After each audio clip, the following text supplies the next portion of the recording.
Hello students, welcome to our YouTube channel Azad agriculture academy.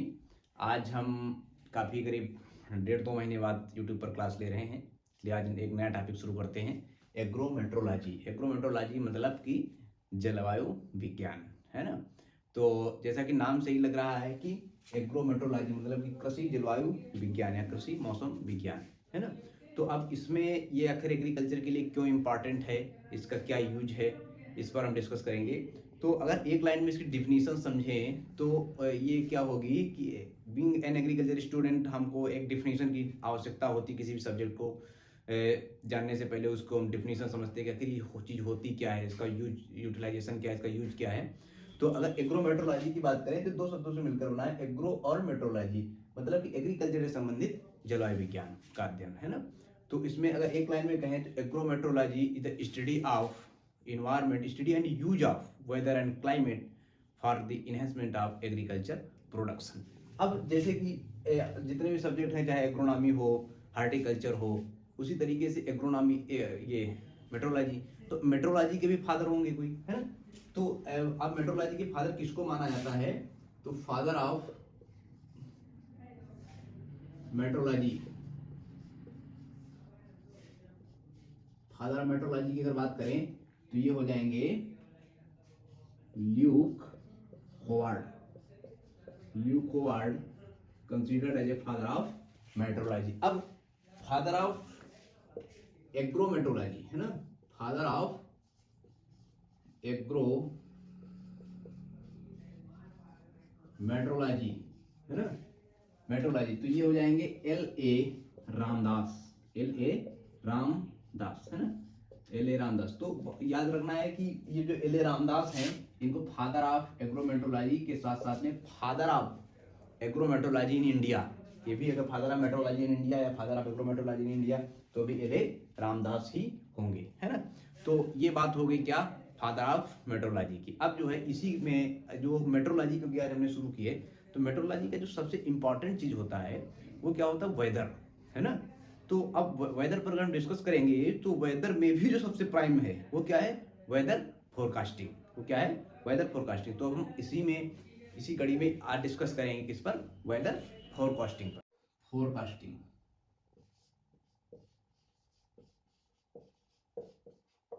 देखिए forecasting माने होता है भविष्यवाणी, किसी के बारे में बताना पहले से, है ना, प्रिडिक्शन करना, फोरकास्टिंग। लेकिन हम किसकी बात कर रहे हैं, हम डिस्कस कर रहे हैं वेदर फोरकास्टिंग की। किसकी बात कर रहे हैं, वेदर फोरकास्टिंग, वेदर फोरकास्टिंग की हम बात कर रहे हैं, ठीक है। अब वेदर फोरकास्टिंग पे अगर हम आ जाए तो वेदर फोरकास्टिंग क्या होगी कि आप आगे कितनी बारिश होने की संभावना है।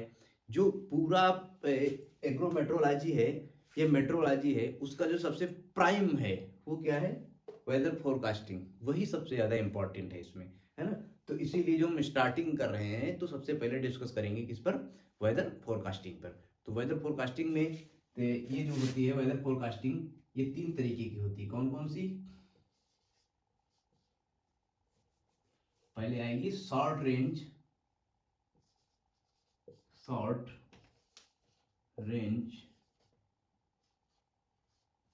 Weather forecasting.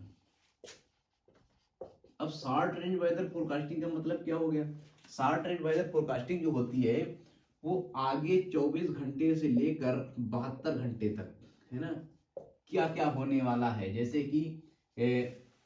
जैसे कि मान लो इस टाइम अगर अभी 2 घंटे बाद बारिश होगी या आज शाम को बारिश होगी, 24 घंटे के अंदर या आज रात को बारिश होगी, तो ये जो करीब एक दिन से लेकर यानी 24 घंटे से लेकर 3 दिन तक यानी 72 घंटे तक का जो ड्यूरेशन होता है, इसमें जो भी जगह कल भारी बारिश की संभावना है, तो ये कंडीशन किस में आ जाएगी, ये सब कंडीशन आ जाएंगी शॉर्ट रेंज वेदर फोरकास्टिंग में। अब बात यह है कि अब शॉर्ट रेंज वेदर फोरकास्टिंग आ तो जाएगी क्योंकि हमको 24 घंटे से 72 घंटे तक की जो इन्फॉर्मेशन होती है वो शॉर्ट रेंज वेदर फोरकास्टिंग से मिल जाती है।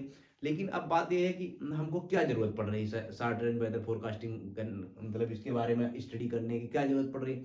अगर कल बारिश होगी तो उसमें क्या हो जाएगा, दरअसल होता क्या है कि एग्रीकल्चर के लिए ज़्यादा यूजफुल नहीं है, लेकिन ये जैसे कि कोई फ्लाइट है उड़ान भर रही है, लेकिन आगे पता चला कि भारी बारिश होने की संभावना है या फिर तूफान आने की संभावना है, तो उसको उसी हिसाब से देखकर रूट बदला जा सकता है। ये सब चीज़ें इसके अंतर्गत बहुत मायने रखती हैं। तो इसीलिए weather forecast, short range weather forecasting भी बहुत ज़्यादा इम्पॉर्टेंट होती है ना। इसकी ये क्या है, आगे 72 घंटे तक के ड्यूरेशन को बताती है। शॉर्ट रेंज फोरकास्टिंग का नेशनल सेंटर जो है, national research centre on short range weather forecasting, ये कहाँ पर है, ये न्यू दिल्ली में है ना। तो इसको आप लोगों को याद रखना है। अब बात कर लेते हैं दूसरा क्या, मीडियम रेंज वेदर फोरकास्टिंग, है ना। इसको शॉर्ट में लिख के दे रहे हैं। मीडियम रेंज वेदर फोरकास्टिंग क्या होगा, मीडियम रेंज वेदर फोरकास्टिंग की अगर बात करेंगे तो ये शॉर्ट रेंज में था 24 से 72 घंटे, मीडियम रेंज में क्या आ जाएगा, मीडियम रेंज में आ जाएगा 3 से 7 दिन तक, 2 to 7 डेज, है ना। इसका ड्यूरेशन होता है 2 to 7 डेज। ये एग्रीकल्चर के लिए है ना, best for agriculture, best for agriculture.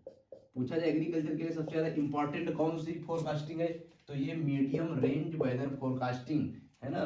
मध्यावधि की भविष्य मौसम भविष्यवाणी जो है वो किसके लिए होती है, एग्रीकल्चर के। जैसे बताता कि अगले सप्ताह, सुना होगा भाई बीच में बारिश हुई थी 1 महीना पहले, तो थे कि अगले सप्ताह बारिश होने वाली, इस तरीके। तो ये सब चीजें किसमें पता चलती है, मीडियम रेंज फोरकास्टिंग में। अब मीडियम रेंज फोरकास्टिंग जो है ये उसके लिए, एग्रीकल्चर के लिए क्यों इंपॉर्टेंट है, इसलिए इंपॉर्टेंट है एग्रीकल्चर के लिए कि अगर मान लो हम धान लगाने जा रहे हैं, ठीक है, तो धान लगाने अगर जा रहे हैं तो हमको ये पता है कि अगले 1 सप्ताह के अंदर भारी बारिश होने की संभावना है ना।